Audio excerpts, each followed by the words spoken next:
It's Friday morning here in Rama, and we're just finishing up on the job site. We've seen extraordinary things happen in the last 2 weeks. As you can see in the background, the church walls are up, just 2 courses of block left. Rather than me bore you with all the details, I'm going to let the team tell you about what they've experienced these past 2 weeks. This trip has changed the appreciation for my life at home.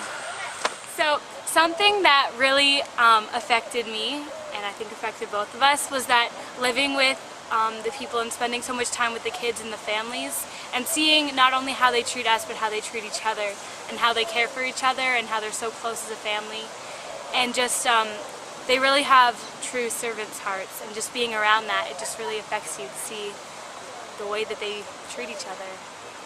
Also, when you see how they're so willing to work and to serve, and when you just watch how hard they work at it, and they don't complain ever, and they're working so hard all day and they just don't complain, it really opened my eyes to see how willing am I to work, and how hard do I work at it when I am.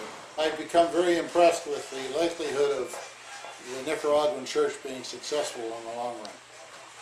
They seem to be the people who have a pretty good idea of what it means to be Christians, and they seem to be capable of running their own affairs.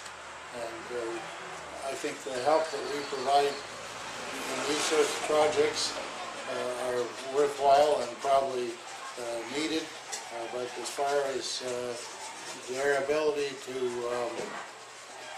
succeed as a church, I think their odds are real good.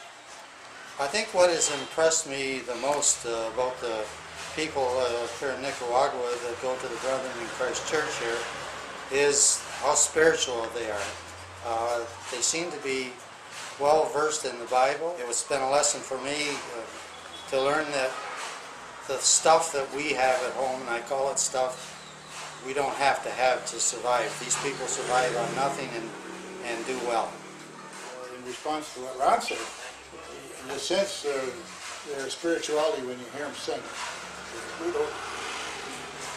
We don't understand any of their talk. We don't understand the words of their song, but we can't miss the fervor with which they sing. It's been a real inspiration.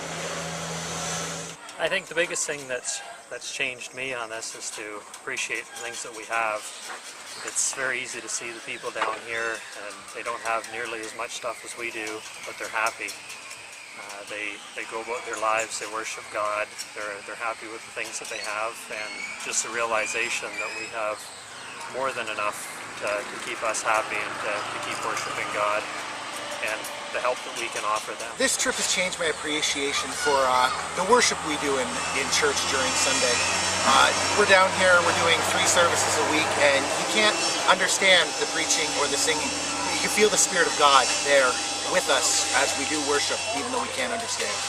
I think when we came here, I just assumed that we came down as a group of 20 from Wayton to build a church. And I'm starting to notice now that we are actually in partnership with these people. These people here are working just as hard as we are, and they want to build this church, and we are actually here to help them build this church. And it's been great to see that, and it's great to make new friendships, and I hope that together we can make this entire complex happen. Boy, where do I begin? I guess the number one thing is definitely patience. Didn't realize everything here had to be done by hand.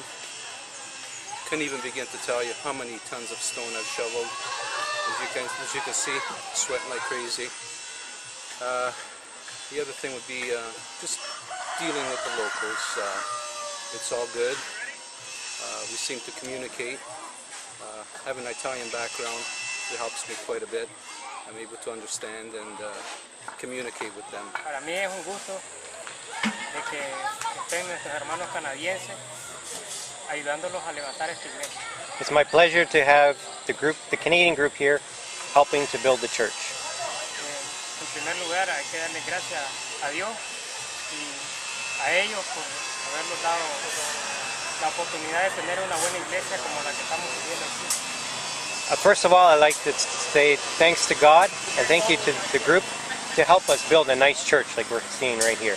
Nos sentimos orgullosos de que ellos estén aquí, ayudándonos como hermanos y como al mismo tiempo trabajadores que están haciendo ellos.